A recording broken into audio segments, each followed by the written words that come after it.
Hello everyone, good morning and welcome back to my channel. কেমন আছো সবাই? আশা করি সবাই ভালো আছো ও সুস্থ আছো। আমিও মোটামুটি বেশ ভালো আছি। শুভপ্রিয়া ক্রিয়েশনের আর একটা নতুন ভ্লগে তোমাদের অনেক অনেক স্বাগত।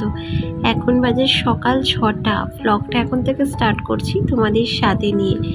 সকাল সকাল ঘুম ভেঙে যাওয়ার কারণে এখন না তাড়াতাড়ি ঘুম থেকে উঠছি, কারণ এত পরিমাণে গরম পড়ে গেছে, মানে বেলাতে কাজ করাই না মুশকিল হয়ে যাচ্ছে, জানো তো। আর আজকের ঘুম ভাঙার কারণটাও তোমাদের একটু বলি, কারণ গতকাল রাত্রে এত পরিমাণে গরম ছিল যে ঘরের মধ্যে একদম পাখা চালিয়েও টেকা মুশকিল, তাই ভোরবেলায় ঘুম ভেঙে গেল। তাই জন্য ভাবলাম না, উঠে আগে ঘরের কাজকর্মগুলো সেরে ফেলি। আর এই যে দেখো, তোমাদের সাথে গল্প করতে করতে বাসি ঘরটাও ঝাড় দিয়ে নিচ্ছি। ঘরের ভেতর এতটাই অন্ধকার যে ভিডিও ঠিকঠাকভাবে শ্যুট করতে পারছি না, তাই বাইরে ক্যামেরা লাগিয়ে ভিডিওটা শ্যুট করছি। আসলে কি বলতো, ঘরের মধ্যে যদি লাইট জ্বালিয়ে কাজ করি তাহলে ছেলে আর বর দুজনেই ঘুম থেকে উঠে যাবে, আর ওরা এত তাড়াতাড়ি ঘুম থেকে উঠলে আমার আবার কাজের ব্যাঘাত। মানে জানোই তো, মানে সকাল সকাল একটা নিশ্চিন্ত শান্ত মনে যে কাজ করব তারও উপায় থাকে না যদি ওরা ঘুম থেকে উঠে যায় তো। আর এই যে দেখো, এখন বাথরুমের লাইটটা চালিয়ে নিলাম, কারণ বললামই তো ঘরের মধ্যে অন্ধকার, তাই ভিডিও ঠিকঠাকভাবে শ্যুট করতে পারছি না, তাই বাথরুমের লাইটটা জ্বালিয়ে ভিডিও শ্যুট করছি। আর এই যে দেখো, এখন জামা কাপড়গুলো ভিজিয়ে দিচ্ছি সার্ফের জলে। আজকে না বেশ অনেকগুলোই জামা কাপড় আছে, জানো তো। তো যেহেতু গরমকাল আর বারবার জামা কাপড় ঘামে ভিজে যায়, বিশেষ করে আমার ছেলের, মানে এত জামা কাপড় ঘামে ভিজে যাচ্ছে, তো সেই জন্য না বারবার চেঞ্জ করতে হচ্ছে, তাই জন্যই এতগুলো জামা কাপড় পরে যায়।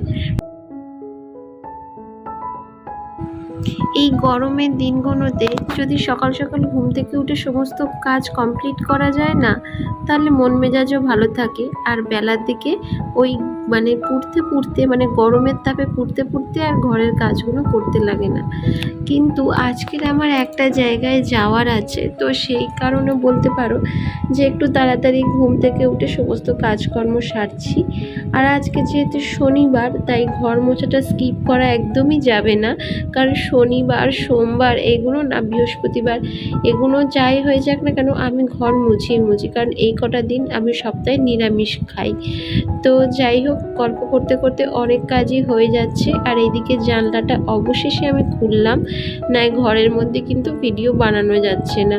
আর দেখে বুঝতেই পারছো বাইরে কিন্তু এখনও সেভাবে রোদ মানে সূর্যের আলো ফোটেনি। এখন যেহেতু অনেকটাই সকাল, প্রায় ওই 6টা 10-15 মতো বাজে। আর আজকের ঘুম থেকে উঠেছি ভোর 5:30টায়। উঠেই প্রথমে বাথরুমে গিয়ে ফ্রেশ হয়ে তারপর ঘর দালান ঝাড় দিয়ে নিলাম, কাপড় ভিজালাম, সেটা তো দেখলেই। আর এখন ঘরটাকেও মুছে নিচ্ছি।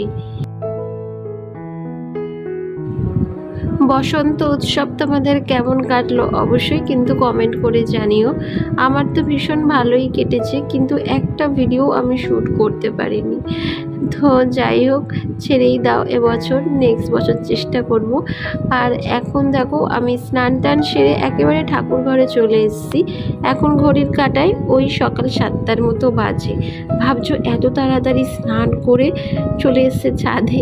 হ্যাঁ বন্ধুরা, যত তাড়াতাড়ি সম্ভব ঠাকুরকে পুজোটা দেব, কারণ এখানে রোদ্দুর উঠে গেলে না কোনো কাজ করা সম্ভব নয়। এত অতিরিক্ত পরিমাণে আমাদের এখানে গরম পড়েছে।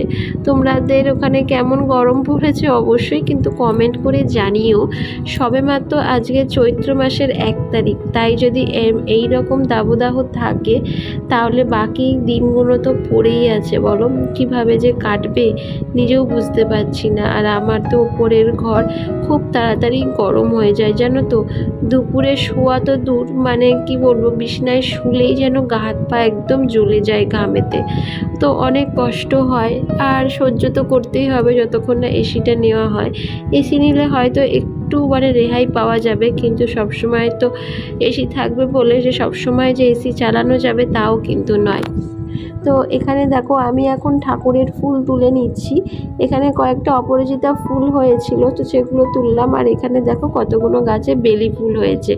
বেলি ফুলের গন্ধগুলো এত সুন্দর লাগছে, মানে এত মিষ্টি একটা গন্ধ, তুলতে মায়াও লাগে। কিন্তু কি করব বলো, আমাকে তো ঠাকুরের পুজো দিতেই হবে।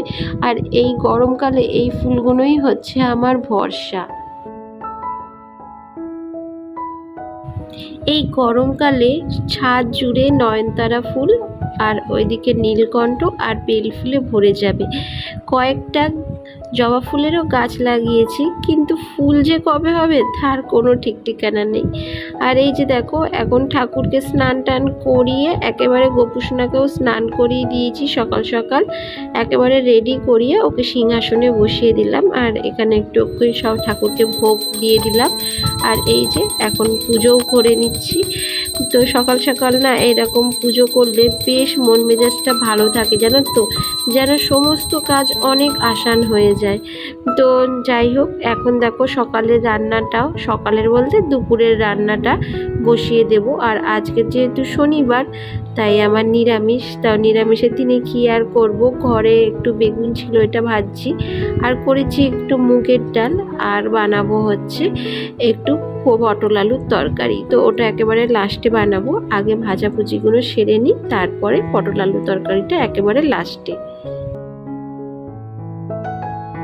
আর ওইদিকে দেখো ডাল তো করেছিলাম, কিন্তু আমার মনে হলো যে ডালটা আর একটু ফুটলে ভালো হবে, তো তাই জন্য ওই গ্যাসে বসিয়ে দিলাম। আর এইদিকে আমি দেখো বেগুনগুলোকে একটু উল্টে পাল্টে দিচ্ছি। খুব কম তেলেই বেগুনটা ভাজার চেষ্টা করছি, কারণ ঠান্ডা হয়ে গেলে বেগুন থেকে আবার অনেকই তেল ছাড়ে। আর এই যে দেখো বেগুন ভাজা হয়ে যেতে এখন আমি পটলগুলোকেও একটু লাল লাল করে ভেজে নেব। এই গ্রীষ্মের এই প্রথমবার, মানে প্রথম আমরা পটল খাচ্ছি, জানো তো। সেদিনকে বাজারে গিয়ে 500 পটল এনেছিলাম, কিছুটা কেটেছি আর কিছুটা রেখে দিয়েছি নেক্সট দিনের জন্য। তো বন্ধুরা, আমার ভিডিওগুলো কেমন লাগছে অবশ্যই কিন্তু কমেন্ট করে জানিও। আর যদি ভালো লাগে একটা লাইক শেয়ার অ্যান্ড কমেন্ট করে দিও। আর আমার এই ছোট্ট চ্যানেলটাকে একটু এগিয়ে নিয়ে যেতে সাহায্য করো। তো আজকের জন্য টাটা, আবার